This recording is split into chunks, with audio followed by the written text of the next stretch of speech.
Mm. Yeah. Yeah. I don't know what to say. Yeah. Is that why you keep coming up to me? What if I don't know why? What do you think that feels like? That feels like. Do you have any questions? Do you have any questions? Do you want me to put down my shopping later? Would you like me to leave now? Would you like me to come back?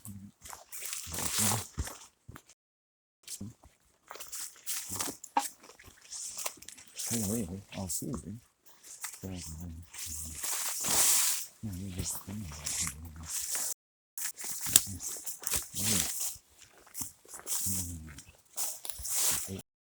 What she wants you to do. Okay? Okay? Interesting. Let's see, is Emily in control of this guy? Does she own the store? Yeah. She gets to own the store. I figured everyone gets to own the store and control you and get you to change the behavior. I'm going to own the store. And that's going to change your behavior. Yeah, you know what's interesting, Kristen? Yeah. I'm going to own the store. The first thing I'm going to do is party.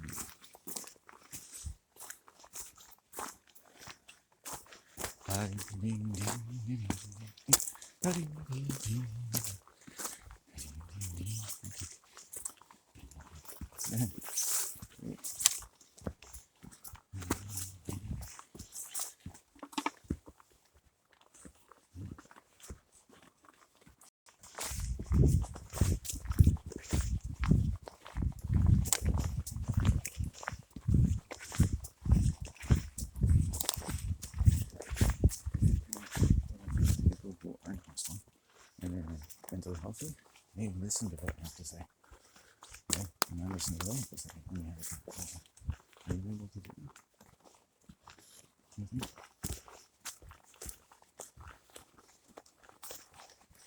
Yeah, I've done a lot of sexual parties. These are the kind that are right in front of you every day. They work at the bank. They work at your health food store. They wear police clothing. They're firemen. They're nurses. They're doctors.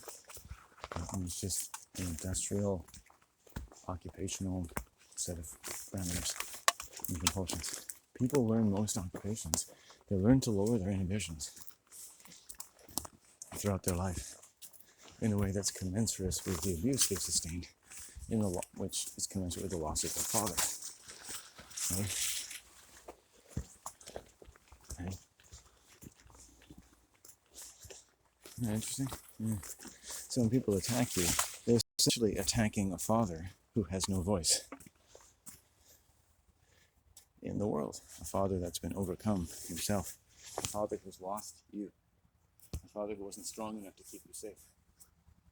The police do what they do because their father was strong enough to keep them safe from the world.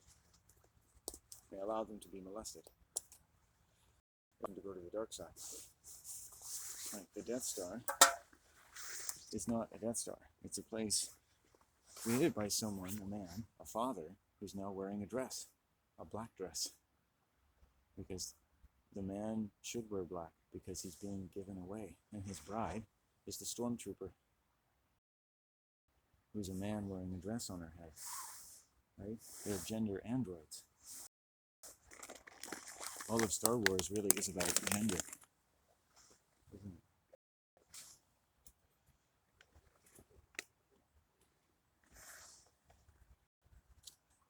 Yeah, well, we're back here again.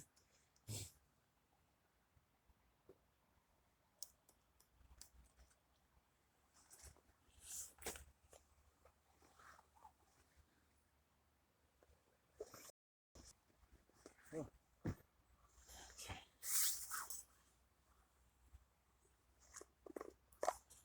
The crows, the river.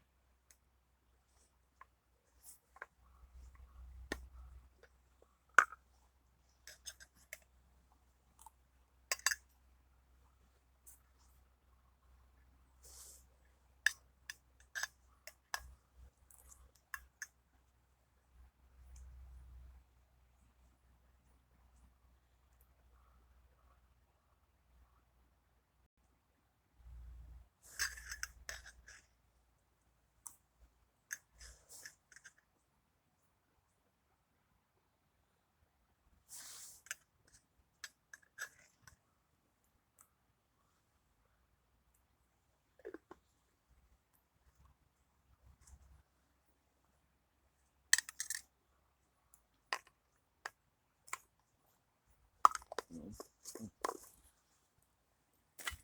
you can live with the moment.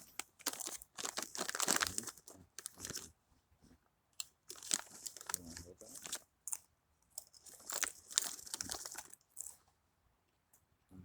Why do you want me to hold that?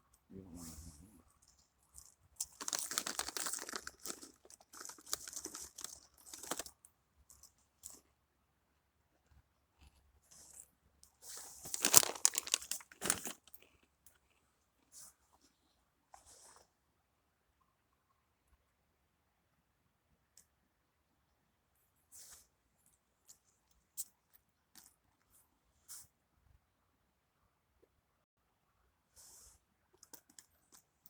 People who are sexual predators never expect to have consequences because due to kinds of cultural conditioning, nobody, not even them, thinks they've done anything.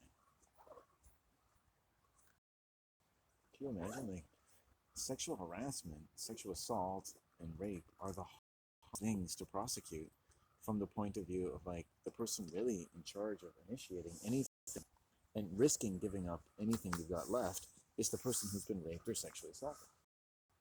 It's the hardest thing in the world to do. And, you can't expect much. People who do these kinds of things do it regularly, and it's part of their natural way of life. Very few people are going to believe they've done anything. And a lot of the people they do it to don't complain. We've been acculturated to accept it. Men have been acculturated to accept sexual harassment from women. I don't go into that co-op store if I could possibly help it because the women that work there make me feel sick. I don't feel safe. I don't like any of their attitude or energy. It's not overt, but it's just a feeling I get. Whereas when I go into other places, usually like the one that just has men, it's always fine. I always feel like it's neutral. But because I'm male or because I look a certain way, these women are nervous. They make too much eye contact. I've been stared at while I'm in the store. Just literally gazed at by a fat older woman. They're all weird. Right? The man has no right. He's like the bull. He's like the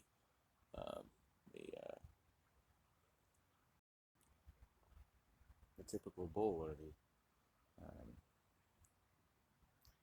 is the sacrificial male. Sacrifice begins in every sense that you ignore or lapse in a demonstrable provision for a man's voice in his own state. To take away someone's father is to take away that voice. And so when people attack, their prey is a father who has no voice. Imagine that. Right? They're raping and attacking and molesting the father who has no voice. And they're doing it for all the reasons in their profession and their belief that is also the father. The father turned into their belief structure, their way of life, a uniform, a religion. Right? People join groups because the group is your new father. And it's a scapegoat in that it has no moral agency. And the people you victimize are the father who has no voice. And whom, when you're attacked, it is entirely your job and your belief system to be able to attack them. They are surrogate scapegoats. They're the ones who really pay the price. They're the ones who really know what's going on. Because you tell them in ways that you don't believe they have a voice and you can't hear because you never speak the language of your prey. Your group, your cult never speaks the language of its prey. Your nation does not speak the language of its prey. Listen to the prey and you'll learn a lot more about your nation than from all the schools in your nation combined.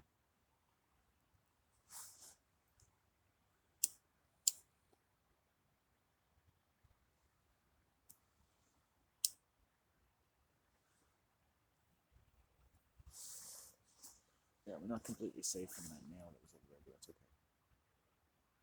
By the time I'm done here today and go back, they'll be long gone.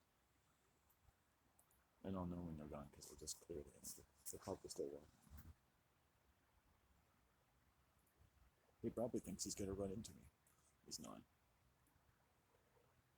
You want to get that day over with. You don't want to re-impact that person, right? And then another day comes, and then they just go on to other things.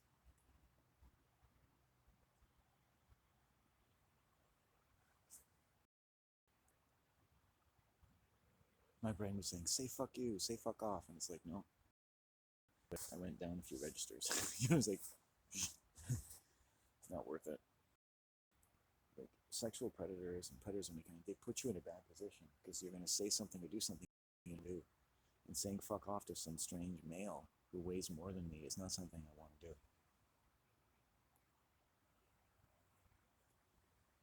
They already don't like you because you're the sacrificial surrogate father.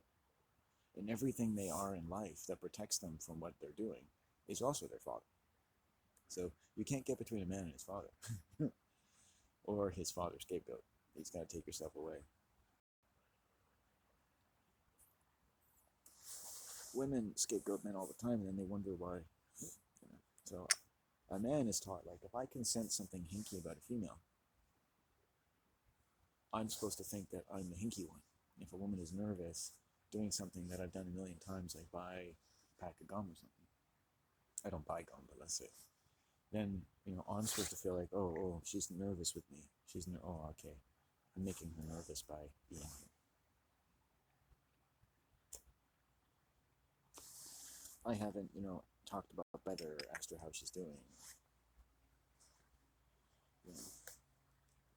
My job is to make sure that she feels completely okay with me every time. I should take an extra effort. But here's the thing. One, I don't know how to do that.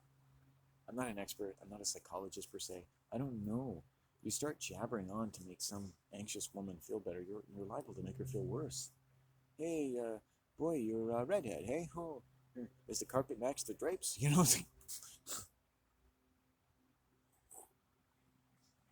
Right? Everything about this one redhead woman's body says that she's been sexually abused from tip to toe. And she would be happy to never see me again. But if she doesn't like how I make her feel when I come and buy my kombucha. She's not sure I'm upset with her. She's not sure if I don't bear some ill toward her. And there's like a negative relationship has been built up in her mind. So every time I won't be in there for weeks or months or ever again. It didn't come to anything, but you can just feel it. There's something in the air, something volatile.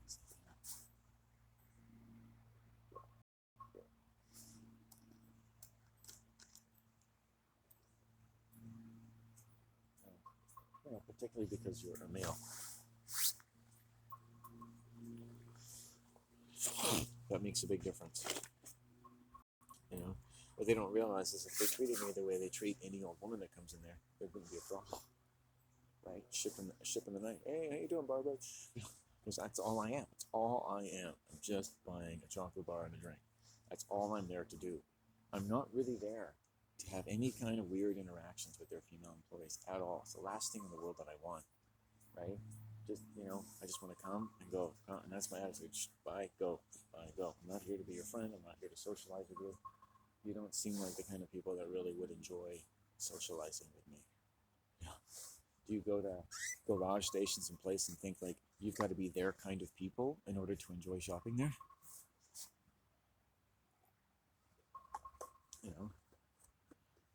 Whereas I'm sure a lot of local men will come and be like, hey, how you doing, Josephine? I was a guy at a shopping the other day and he was like, hello, so-and-so. Apparently people feel more comfortable the more you use small talk. Which really doesn't mean anything. It's like, hey, I don't know, hey, Joey, hey, Barbara, ooh, hey, look at how the 49ers are doing yesterday. I don't really follow football, and I don't know who they are, but sure. You see what happened on Justin Trudeau, the Prime Minister, announced that they're going to give us porous, transparent masks. Invisible masks. We can all wear invisible masks. I'm wearing mine right now. Well, that's great, Joe. Yeah, and also, they have women's underwear. They're going to use the same technology. That's for bikinis. Oh, that's great. Now women can walk around naked and just say they're wearing their invisible bikinis. Well, Joe, that's your own fantasy, I think, but okay. No, it's my nightmare.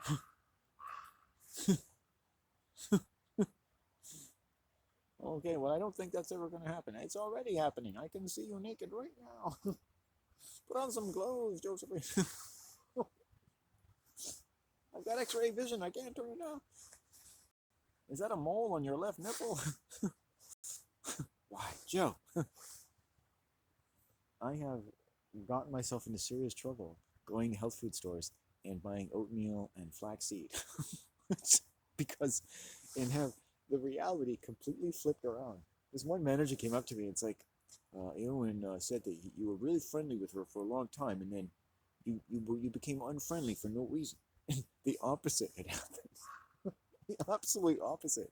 The last conversation I had with her, she was telling me about making her own gloves, and you could tell that she was about to say something like, "Oh," she was making comments about my hands, obviously, like, maybe you need some gloves, and look, I make gloves for myself. It's like, oh, really great, Erwin. And the next time I saw her, I was like, "Hey, how you doing?" She looked like she had a problem. She said, "None of your business," and walked away. I'm like, I'm flaxseed. Like, I've never had this experience my entire life. I go to the manager and say, I don't know why she said this, but she said it's none of my business. I really don't want anything bad to happen here. I just,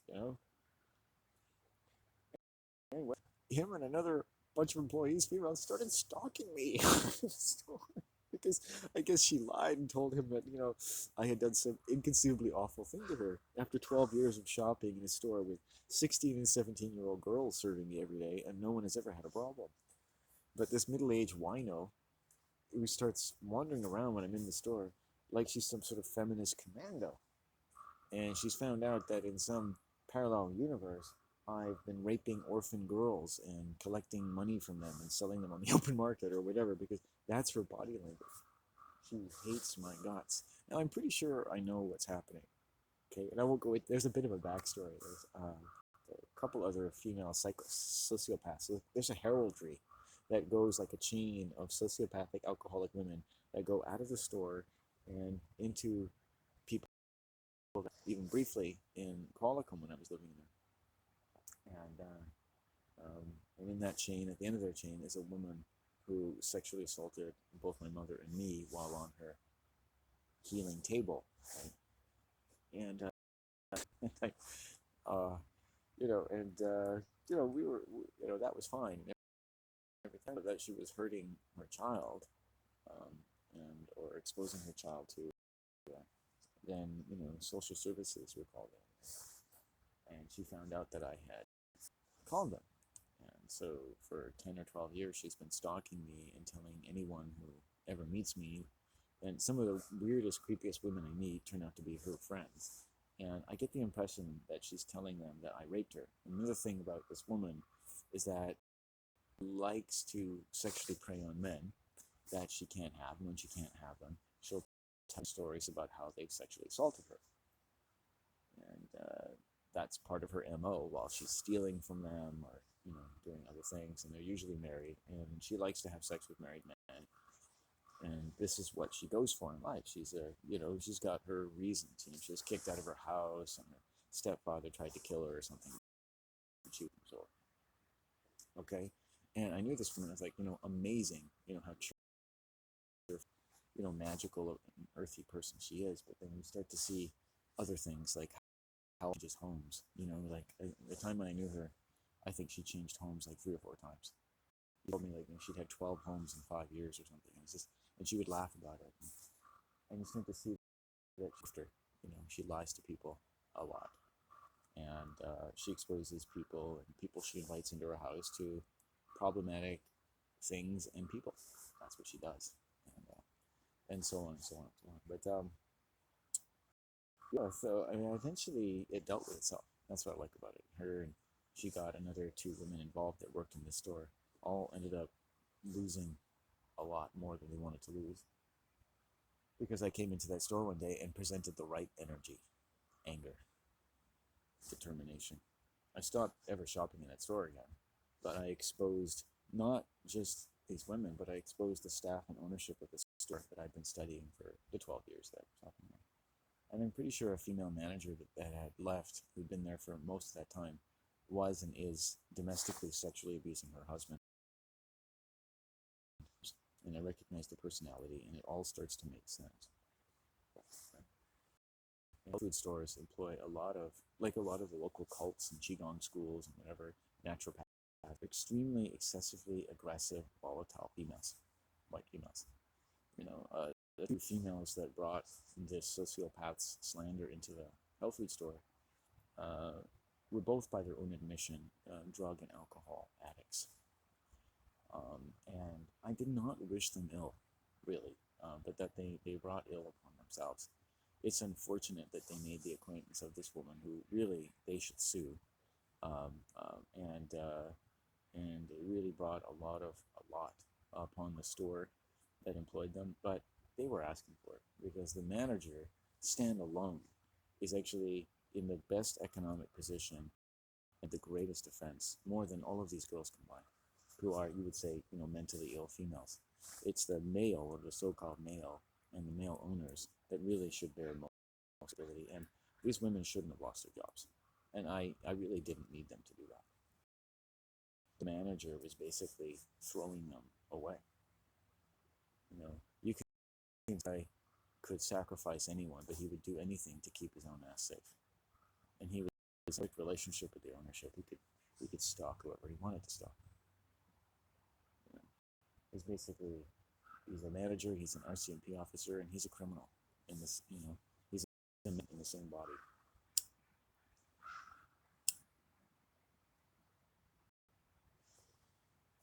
It's the same psychological profile. Sickening. The worst part about it is that this store is a block and a half away from where I live, so it's taking me much time to get it out of my system. It's taken me over 2 years now. Getting into it'll be 3 years this March, I think. Okay. But 2 is completion. 2. I read this book when I was young called Jacob Tutu and the Hooded Fang. Nobody ever talks about it, but I think this was great. I found this in the library. Good day for me.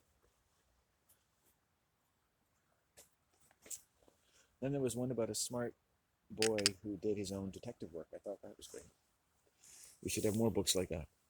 Smart young boy. Now, I consider myself an avant-garde cultural anthropologist and cultural detective. Kind of a gonzo journalist of my own inner world. Outer world. It's in, it's out. I get confused.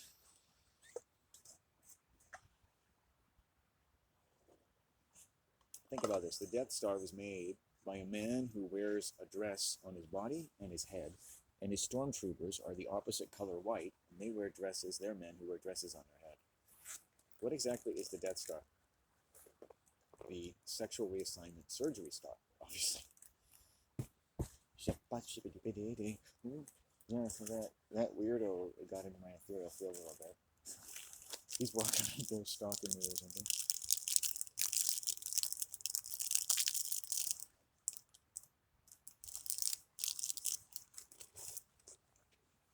Okay, we're gonna go. I'm gonna do another round here.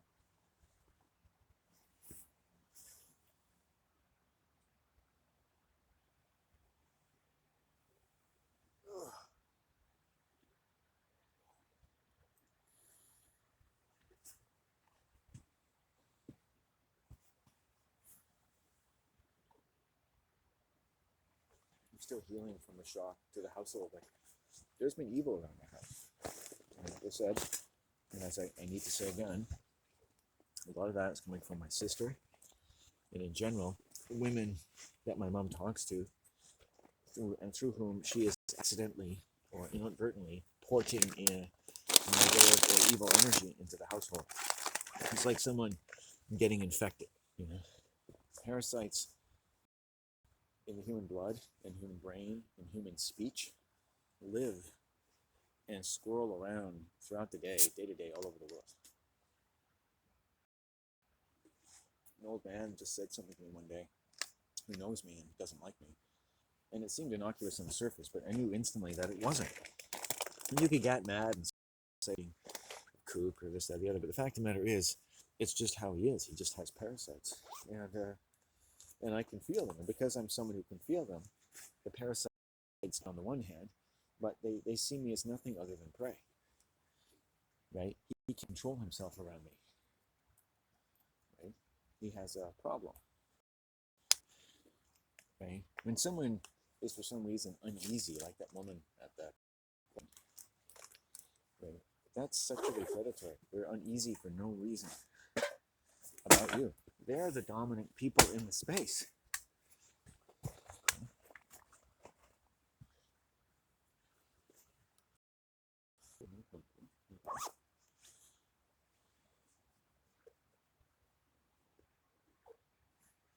Right? Who's in the position of control? I suppose that would be an issue for contention, but let's go for a walkie poo.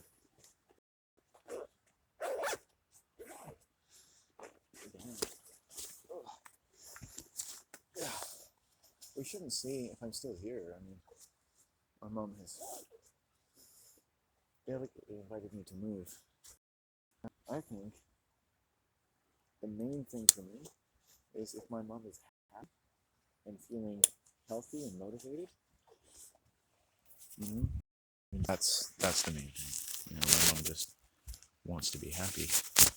She wants to feel like her life is good. And what happens when she talks to my sister or other people that she ports into the circle, which is overwhelmingly parasitical in some cases, is that my mom, people feel bad about herself and her life. They think, like sexual predators, by making her or porting or expressing, representing, and projecting their negative energies, right? Then they can have more and more their way with her. Generously let her, in one case, them for 3 weeks with their older dog for nothing and no money. You know what I mean? That type of thing. And they can get what they want, or they can feel like they're getting their want from my mom. And what they do is they weaken her system. They make her not like her life. They make her get angry, and then she takes it out on me. So these people are basically sexually assaulting my house through my mother. And they don't know they're doing it. And it's like I go back and forth with sometimes being angry at my mom, like, how can people? Like, don't you know? Like, they're not nice people, They don't make you feel good. And I want to show her, like, they don't make our house happy. They're not nice. She thinks they're, everyone's nice, and in a sense, people are nice to her, for the most part. But you see why, through my mom, I don't like these people, because they're nice to me is not so nice. They use connection socially to advance their position when necessary. Okay? People are a source of free labor to them. They're just someone to bullshit. One fat, ugly woman who stays in the building for a few months in the summer sometimes. She's using my mom to talk about her dog's problems pooping and what the poop looks like. Okay. That's cool.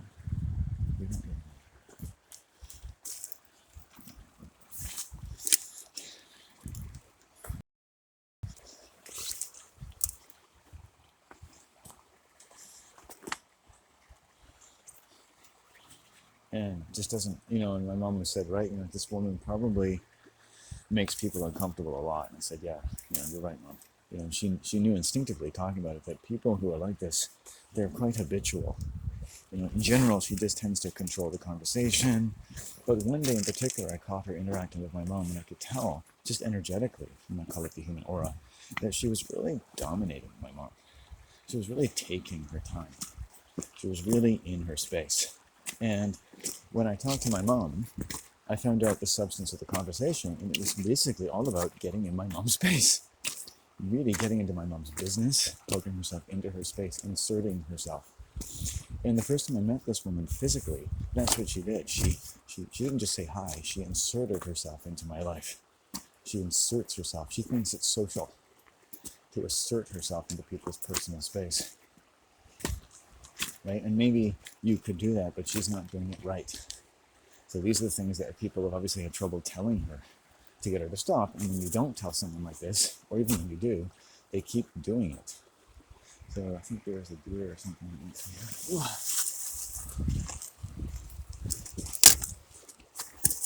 Right? I think it's me. There's a deer in me. They keep doing it, and they just keep doing it and keep doing it. when someone tries to talk, and it's very hard, my mom said, and I did. I told her this is uncomfortable for my mom and for me, and we're not used to people asking around personal information about us. You know, this woman had partially stalked me one day. Just clearly seems to have employed a lot of perverse personality disorder type of behavior that she's picked up throughout her life, and clearly had a lot of trouble pooping herself because she was just a round woman, totally round in shape, and you could see that she's not all well, and she's sexually not all well either. And her partner is a somewhat morbid-looking, skinny white man. You could see it just seems to be devoid of all feeling. They're just very robotic.